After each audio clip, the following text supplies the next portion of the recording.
الحمد لله رب العالمين والصلاة والسلام على المبعوث رحمة للعالمين وعلى آله وأصحابه ومن والاهم واتبعهم بإحسان إلى يوم الدين. فبعد، السلام عليكم ورحمة الله وبركاته. Asilama zama wan ma iyo wan o si wan ko po alipi ko zama gilan wadno wa sharh bulugul marami po metodi al ahkam ahadisi popo wa me ade muamalat yo men baon wa ku an fasala ke agu un lo ma o wa e so le ma ke lo so le agen saudi popo de shurutul bay وما نهى وما نهي عنه pode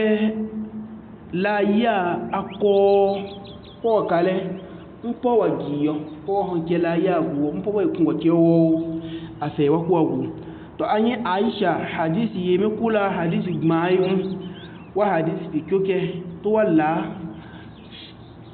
hukunsi po amwaguo sharati po amwaguo ya nya o gisengise no lapo awa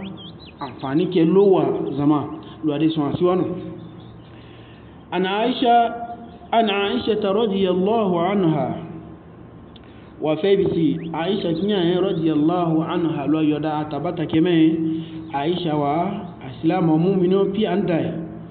qalat Aisha me ja'atni barira faqalat inni katabtu ahli ala 9 awaqin Barila beme mo Aisha hiya me yo pon makon nya gbon won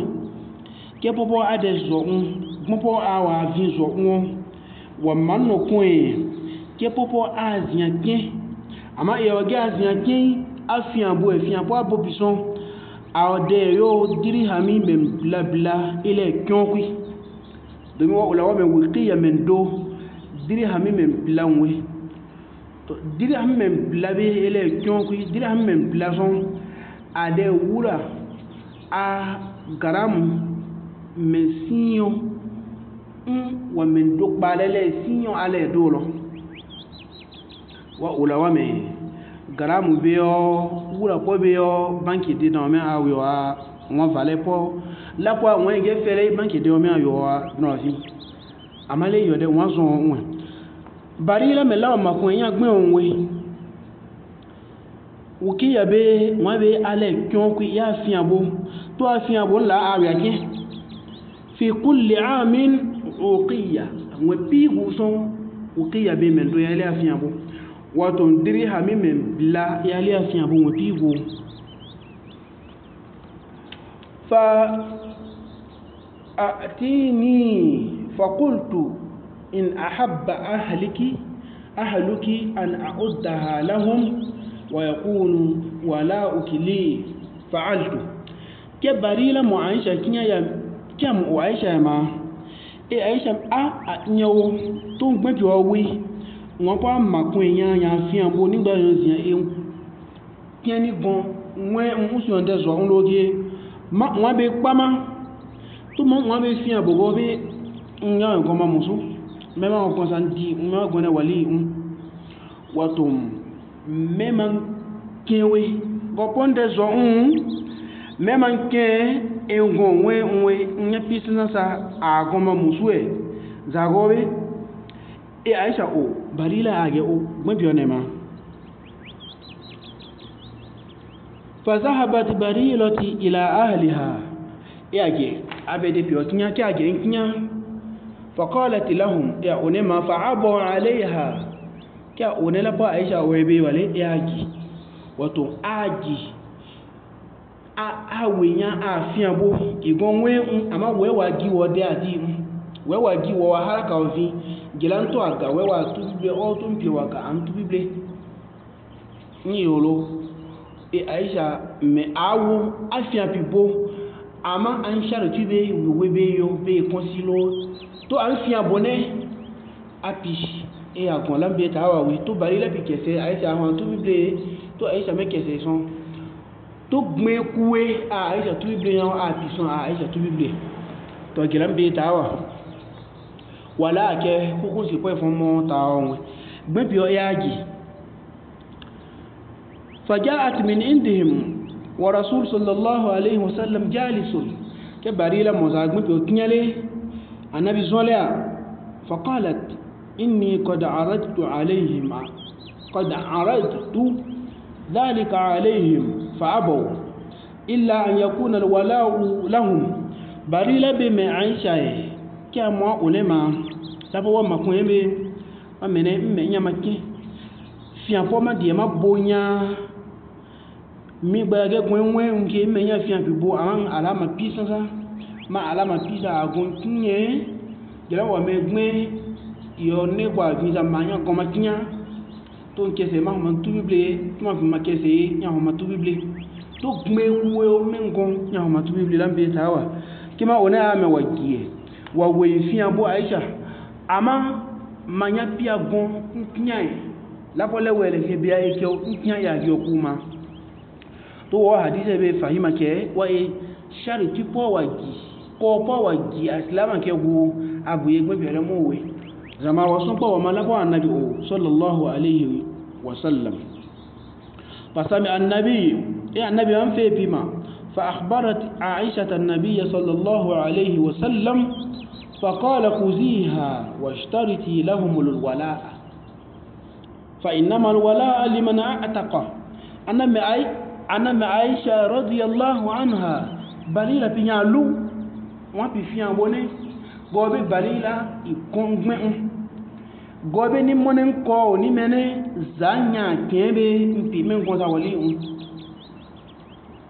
تو يمون مثالي ولي مبو غمي نياو سيامي تانو باتو وانو كمسا ومي غمي مكي ولي موادي ممان نوكي كمسا tolan bi tawa ni gon balila pie gilan bi tawa Aisha ko wala diene ma monin salia bi monin sharti bi wa fa'alat Aisha radiyallahu anha Aisha ke gilan bi tawa summa qala rasulullah sallallahu alayhi wa sallam ke Aisha ke ma Allah ya nabi fele mo me fele annabi yi في الناس نحن ما كلام هذا الذي النبي فله زمان هو النبي يوم فحمد الله وفي دونتو النبي لما في وينيا يسابك الوا من الحمد لله كان النبي وما الله وأثنى عليه يسابق لوا ثم قال يعني أما بعد تو أبي بزمان فما بال رجال يشترطون شروطا ليس في كتاب الله تعالى boye gbanadina fon ku to ale yan gungun la ale lua la ale ya zo ale kian zo ale lua ai gbanasa wo mon salia wo mon ko wo mon sharti po ku lua ta la guwo an nabi so yo boye gban o ke lan be ta we en nabi ma kana min shurutin laysa fi kitabillah fa huwa batil wallahi wala ya ogunya wazion ke ogunya wanyan ke ogunya to sun e wali mon sharti e o to wali mon ko yo die wanyan gu ali gbasa o desal akulu apogu o fa wa batilun be ganan si mawa nya vinyi nke nya ma no ba si mai wa in kana mi asharti annabi to ayo de komen paso e wadie qada Allahu ahaqqun luwa hukun si po mo be me konsi degba na po wa shartu Allah awsa thumma luwa mo sharti e nko yo adie be kinya me gban zama ikun wa na po di oba wa innamal wala liman a'taqa gbe po de a ogbe vi ade hukun si yoku akinya igun agbin eme de gbe po gbin agbin bi a kin zoke o gopo zoku akuku si olla ama to wo se ebe se to wala te shari gura ba yo sama o eke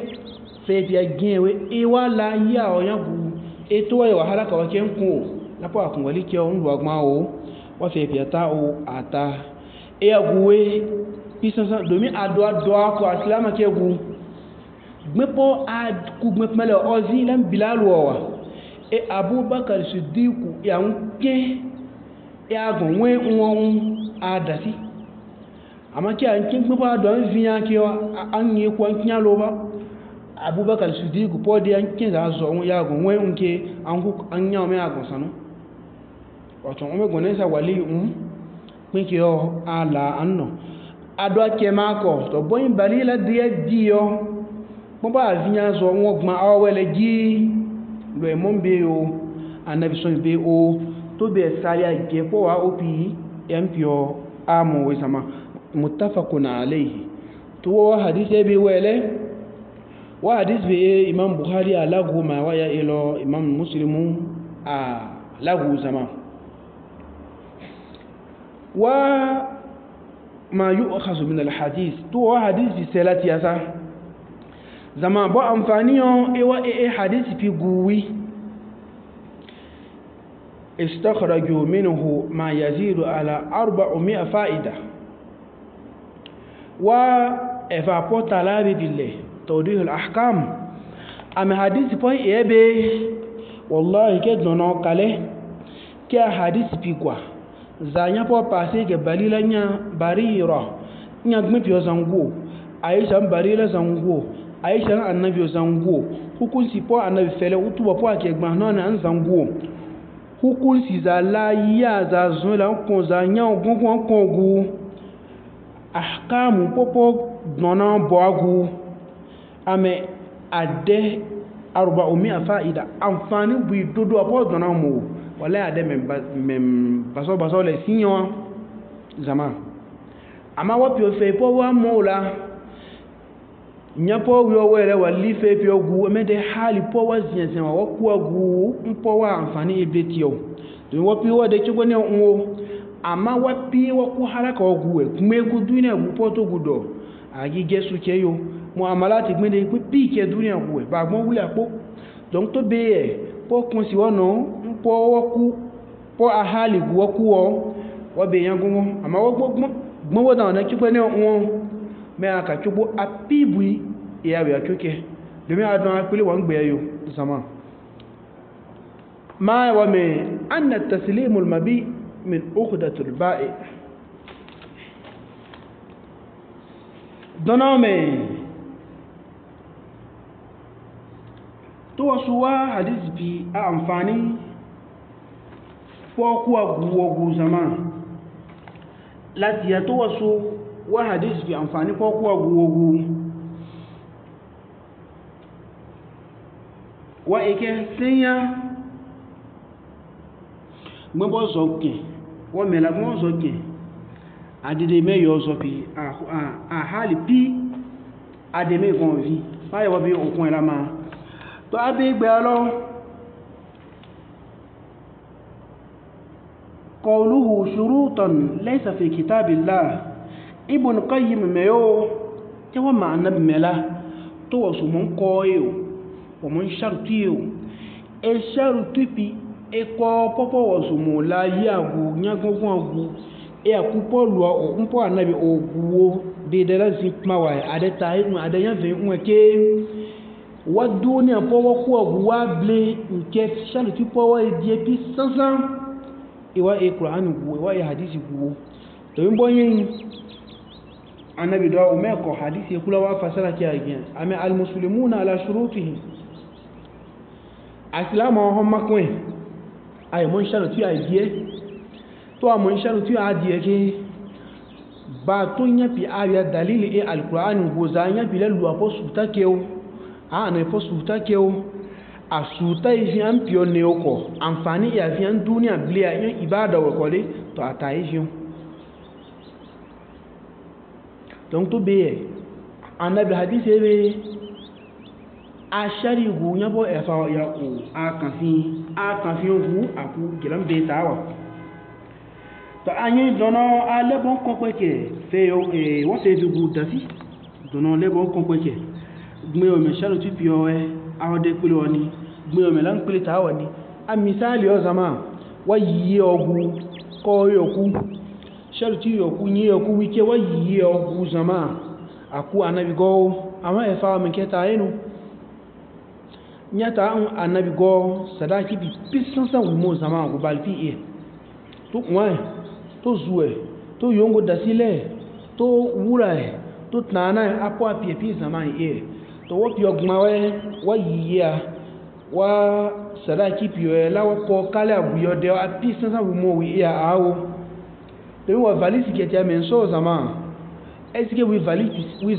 c'est le wolo pi mo kale ma gbe wi e awo donc za gbepo ale yipi ye non bon a makon wo mon valise pi o kale wo mon valise pi o egbe pi se lu keko to ba to mo mare po to anya o ya ta ifin ama akun wali oe yipo wa yebe sadaki kewa be musu e wa yipi yo to ko be ko ba to mo wa ilo za wa donke ma e keke ko ata ifin gubo ta iku mede zawa yi no elegbe yo o to legbe be pio me konsi o e fa me wo ko eke wo ya so legbe be pio me de nya eyi to mo yiye for so nda bo o for ku nda blow o nda anwo be li ma won se ologbun ona yi me sadaki pi nwe zama e voilà sadaki son me de bo ki pio won ke wi mo se du ngbon e to be won ko wi mo ke bo ko wi mo ke po kire na po sisi ewi yoda kew ewi yiya musu ke o pisansan sadaki akunya wali o le don wuli ale o ma ron ke te ase wali mon da plo o da so wali jiyo to wa me adini mebe obi abidia zama don nya ku bobo to be o adini de be o pisansan akun wa le suwae lo de so siwano zama ko yagu pawi me sharti bio yagu wa efa ibn taymiya wa ulago wa me khilaf wa dononyo ogu dodwa dononyo bio la ko ibn taymiya ka o kisino yo amfani fi wa pie zama enke ame qala shaykh al-islam wa tasfiq ash-shurut allati lam tukhadif ash-shar' min jami' al-uqud wa sawa'un ishtarat ala al-bai' fi'lan aw tarakan fi al-bay' مما هو مقصود للبائع ame ko po wasumu la yagu ko po wasumu ma kun egu la so shawala kiagu to wasu anye ke wa sharti die kole ya danya susu wala kale weya bi igi lu apoyo igi anabi poyo to tai ku himbelo zama su ke wano to e wage wata yipokintia wat kitabu bay nikah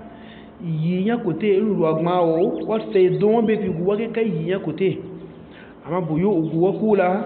wode la ya o an halaka oguwa kula to be la yana la luna azevi a mon sharti an po die kun to gwatia wa me la yana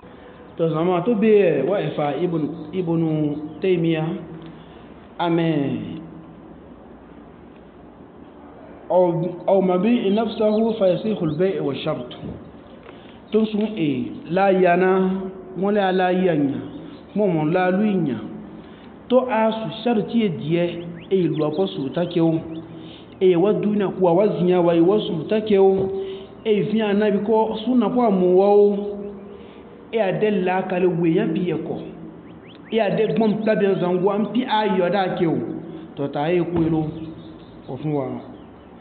ko po wa die la ya gube wa hunte ataye filo ase aslama ke amma kun egbe wa kala wa unkun ase aslama ke abeta bole fi mamma zaman malo ibn qayyim ayamelo ad-dabit al-shar'i anna kull shart khalafa hukm Allah ta'ala wa kitabihi fa huwa batil ibn qayyim metoy ola nyambo wa kula medeyo tunsu ewo mon feyo wo mon koyo la yagu ya bolu apopo ya bo anabi pe to be bia batu ilo nyabe ku o nya venye